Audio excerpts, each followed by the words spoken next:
अस्सलामुअलैकुम। आज principle of economics का लेक्चर नंबर 3 है। बुक के अंदर ये चैप्टर नंबर 11 है, business cycle and trade cycle.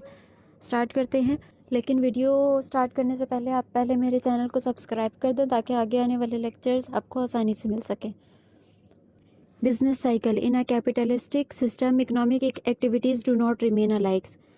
इसका मतलब है कि सिस्टम के अंदर इकोनॉमिक एक्टिविटीज़ जो होती हैं आपकी सेम नहीं रहती हैं। कभी कभार जो है आपकी आगे यहाँ लिखा हुआ sometimes there is a brisk. Brisk का मतलब है हाईएस्ट पीक, यानी कि ऊंचाई आपका बिजनेस अच्छा चल रहा होता है, लेकिन समटाइम्स क्या होता है कि आपका बिजनेस बहुत लेज़ी चल रहा होता है, आपकी प्रोडक्शन कम हो रही होती है, या फिर आपकी एम्प्लॉयमेंट या प्राइसेस जो है वो सही नहीं चल रही होती। In other words, sometimes national income, employment and living standard increase rapidly and sometimes they decrease fastly। तो इसमें क्या होता है कि नेशनल इनकम जो है, नेशनल इनकम, एम्प्लॉयमेंट और लिविंग स्टैंडर्ड का कभी कभार क्या होता है कि बहुत जल्दी या बहुत तेज़ी से इंक्रीज़ करते हैं, और कभी कभार क्या होता है बहुत डिक्रीज़ करते हैं जल्दी। Such alike economic ups and down. इस तरह से इकोनॉमिक्स में अप्स एंड डाउन्स चलता रहता है। इसी चीज़ को हम क्या कहते हैं, साइकिल या ट्रेड साइकिल। ट्रेड साइकिल की आगे डेफिनेशंस दी हुई है। मैं आपको तीसरी पढ़ के देती हूँ, प्रोफेसर हैंसन की है। Trade cycle is a fluctuation होता है यानी ऊपर नीचे होना, यानी कि बहुत ज़्यादा इंक्रीज़ हो जाना या बहुत ज़्यादा इंक्रीज़ होना या बहुत ज़्यादा डिक्रीज़ होना। किस चीज़ में? Fluctuation in employment, production and prices में। आगे आ जाते हैं, ये अकॉर्डिंग टू, मैं आगे डेफिनेशंस आप रीड कर सकते हैं as a question. Short questions के लिए कोई एक आ सकती है आपके पास डेफिनेशन, अदरवाइज आप एमसीक्यूज़ के लिए बहुत कम चांसेस हैं, एक एमसीक्यूज़ आ सकता है इसमें से। आगे है important question, phases of business cycle. ये इस चैप्टर की जान है, तो आपको ये 4 जो फेजेस हैं ना, ये करने ही करने हैं। अगर आपने ये रट लिए ना तो समझ लें आपका ये इस चैप्टर की तैयारी हो गई है। और इस चैप्टर में कोई भी क्वेश्चन आएगा, इवन एमसीक्यूज आएगा या इवन लॉन्ग क्वेश्चंस आएंगे या शॉर्ट में आएगा, आपको पता होता है कि ये आएगा यार, ये मुझे पक्का है कि मैं अटेम्प्ट कर लूँगा। ठीक है, इसके हैं फेजेस ऑफ बिजनेस साइकिल। इसके 4 फेजेस हैं। डिप्रेशन, जिसको हम स्लम्प भी कहते हैं। सेकंड है रिकवरी और रिवाइवल। थर्ड है बूम एंड प्रॉस्पेरिटी। और फोर्थ है recession and contraction. Depression or slump.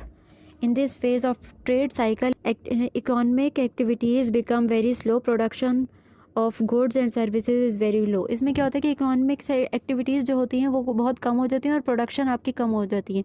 ना सिर्फ प्रोडक्शन, आपकी जो लेवल ऑफ प्राइसेस है या आपका कंजम्पशन लोगों की, यानी कि लोग कितना कंज्यूम कर रहे हैं, इनकम्स जो होती हैं, तनख्वाहें, एम्प्लॉयमेंट जो जॉब्स वगैरह, एम्प्लॉयमेंट जॉब कम मिलना शुरू हो जाती हैं, वेजेस, तनख्वाहें भी कम हो जाती हैं, इंटरेस्ट रेट भी कम हो जाता है।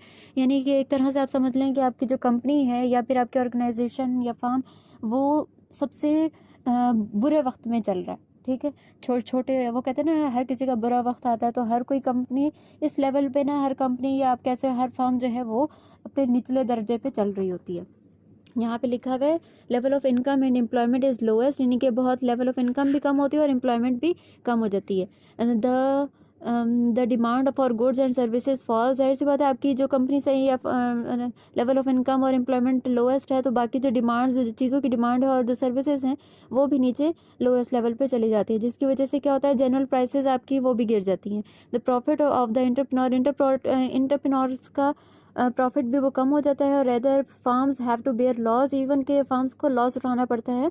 They shut down their businesses, इतना कि वो अपने बिजनेस जो है वो ख़त्म कर देते हैं। दिस सिचुएशन गिव्स बर्थ, ये तब सिचुएशन आती है to the lowest level of production and employment, यानी कि ये सिचुएशन क्या करती है, आपकी प्रोडक्शन और एम्प्लॉयमेंट कम कर देती है। ड्यू टू द इकोनॉमिक स्लम्प्स, ये इस चीज़ का जो, यानी कि बिजनेस का या फार्म का नीचे की तरफ होना क्या करता है, the deposit of banks decreases. Due to economic slump the deposit of bank decrease and as a result expansion of loss ceases, यानी कि आपके जो बैंक्स, डिपॉजिट ऑफ बैंक्स है वो डिक्रीज हो जाते हैं, और एज अ रिजल्ट जिसकी वजह से क्या होता है, expansion of loans ceases. Firms do not agree, firms जो हैं एग्री नहीं करती हैं at borrowing money from banks, यानी कि वो आमादा नहीं होती हैं कि वो बैंक से जो है वो पैसे ले सके इतना तक।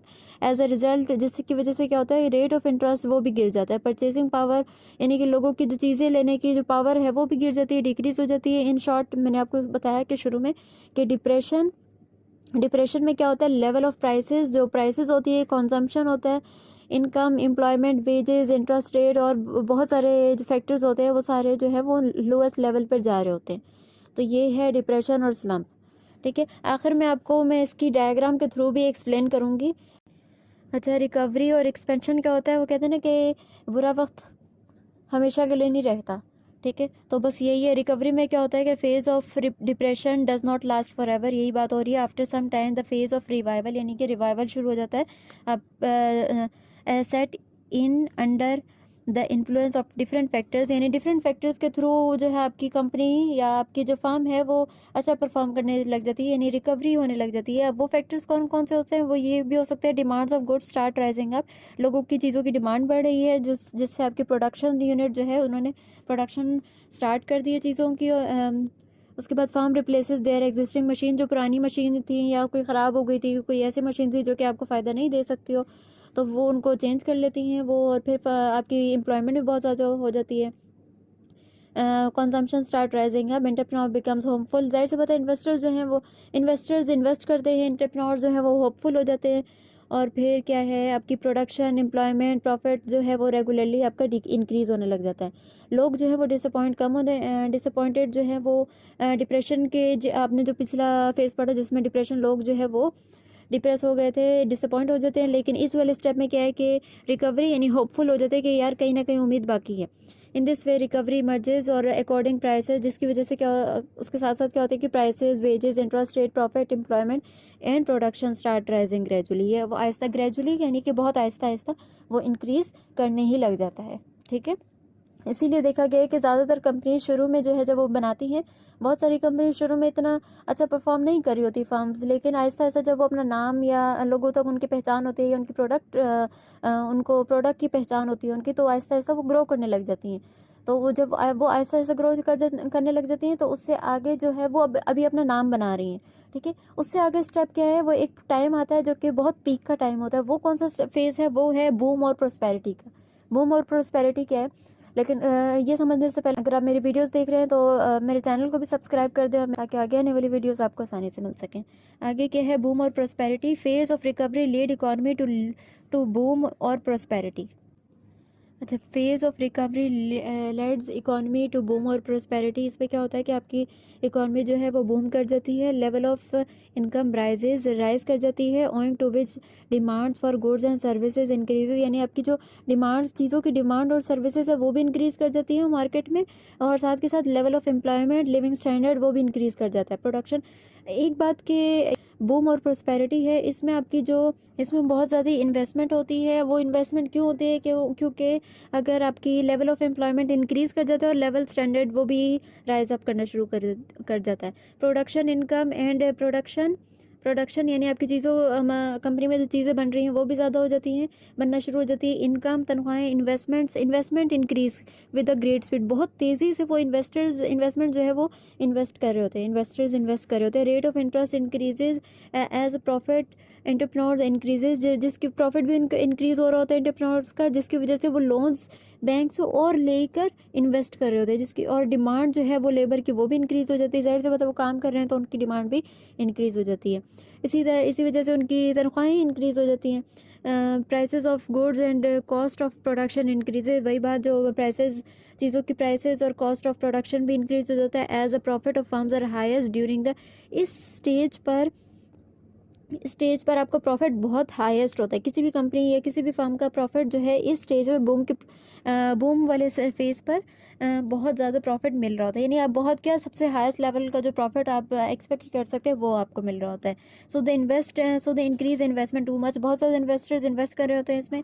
In this phase of boom economy crosses full employment level and employment reaches at its highest level. दस उसकी वजह से क्या होता है कि नेशनल इनकम, आपकी इंडिविजुअल इनकम भी, नेशनल इनकम भी, वेजेस, तनख्वाहें, प्रॉफिट भी, प्राइसेस भी, employment, living standard reaches at its peak यानी कि बहुत ऊंचाई, यानी ऊंचाई पे पहुंचा होता है in this phase of prosperity. लेकिन हमेशा तो नहीं अच्छा वक्त रहता ना, तो हमेशा अच्छे वक्त के बाद थोड़ा डगमगा भी जाती है कंपनी या तो उसके बाद आती है एक स्टेज रिसेशन। रिसेशन क्या होता है? रिसेशन क्या होता है? In this phase of prosperity, in the face of prosperity the producer work day and night, क्योंकि आपने देखा कि बूम वाले टाइम पे तो वर्कर्स जो हैं वो दिन रात लगाकर जो है आपकी प्रोडक्शन को इंक्रीज़ करते हैं, प्रोडक्शन बहुत ज़्यादा हो रही होती हैं, और क्योंकि आपका प्रॉफिट जो है उन्होंने मैक्सिमाइज़ करना होता है। लेकिन वो इतना, even the production of goods becomes much higher, वो इतनी ज़्यादा प्रोडक्शन कर देते हैं कि मार्केट डिमांड से ज़्यादा उनकी प्रोडक्शन हो जाती है। मार्केट डिमांड कम होती है, यानी कि लोग कम चीज़ लेना चाह रहे हैं, लेकिन उनकी चीज़ें जो हैं वो ज़्यादा बना रहे हैं। तो जिसकी वजह से क्या होता है, that is why they start closing down the production, वो अपनी प्रोडक्शन को बंद कर देते हैं, या प्रोडक्शन यूनिट्स को बंद कर देते हैं, यानी जहाँ चीज़ें बना रहे हैं, to sell their over production, यानी कि उन्होंने जो चीज़ें बनाई हैं उनको बेचने के लिए, जिसकी वजह से लेबर, अब जाहिर सी बात है चीज़ें बना दी लेबर्स ने, अब वो क्या होता है, चीज़ें तो निकालनी है, अब उन चीज़ों को निकालने के चक्कर में लेबर जो हैं वो जॉबलेस हो जाते हैं, जिसकी वजह से डिक्रीज़ हो जाती है डिमांड, चीज़ों की भी डिमांड डिक्रीज़ हो जाती है। परचेजिंग पावर जो है वो लोगों की डिक्रीज़ हो जाती है, ओइंग टू अनएम्प्लॉयमेंट हो जाती है। Every entrepreneur decreases the price, वो हर एंटरप्रेन्योर क्या करता है, प्राइसेस, चीज़ों की प्राइसेस को कम कर देता है। क्यों? क्योंकि वो चाहता है कि चीज़ एक तरह से, वो कहते हैं ना, मार्केट में एक तरह से निकल ही जाए, रखी ना रहे, जितनी जल्दी हो सके निकलते हैं। उसकी वजह से वो क्या करते हैं, उनकी प्राइसेस को कम कर देते हैं, और उससे जो है उनका प्रॉफिट भी कम हो रहा था, बल्कि इवन लॉस हो रहा होता है। Consequently investment fall down, investment भी नहीं आ रही होती, वो भी गिर जाती है। प्रोड्यूसर्स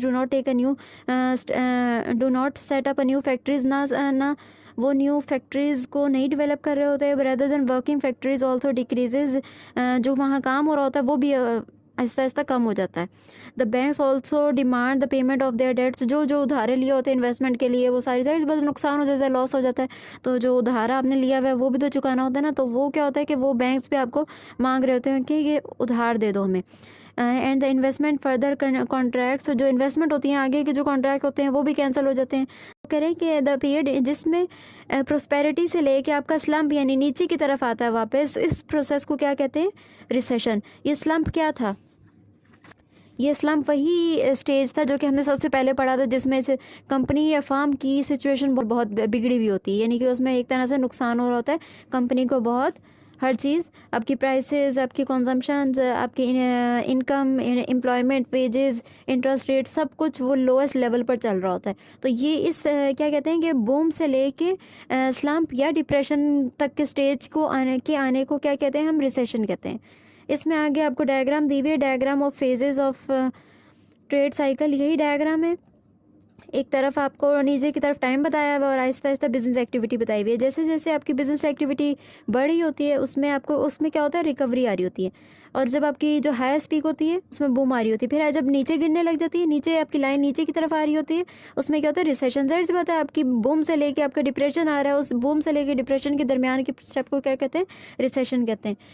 ये याद रखा जाए कि एक कंपनी अगर बिल्ड हुई है, ज़रूरी नहीं है कि वो शुरू से क्या कहते हैं, डिप्रेशन से स्टार्ट हुई हो और वो रिसेशन पे ख़त्म हुई हो। एक कंपनी जो डिप्रेशन से स्टार्ट हुई है, हो सकता है वो उसका बूम पीरियड जो है वो ज़्यादा टाइम चल रहा हो सकता है किसी कंपनी का डिप्रेशन पीरियड बहुत ज़्यादा चल रहा हो, लेकिन उसका बहुत ज़्यादा उसने टाइम लगा दिया, लेकिन बाद में उसने नाम कमा लिया, अच्छा कमा लिया, और बूम उसकी वजह से ही उसका बहुत देर तक रहा हो। किसी का बूम बहुत ज़्यादा रहता है, किसी का बहुत कम रहता है। वो बहुत ज़्यादा वाले तो मेहनत वाले होते हैं, लेकिन जिनका जो अचानक रातों रात अमीर हो जाते हैं ना, वो फिर वो मेहनत भी कम होती है उनमें, या तो तुक्का लग जाता है या किसी, लेकिन डिपेंड करता है आपने डिप्रेशन में और रिकवरी में कितना टाइम लगाया।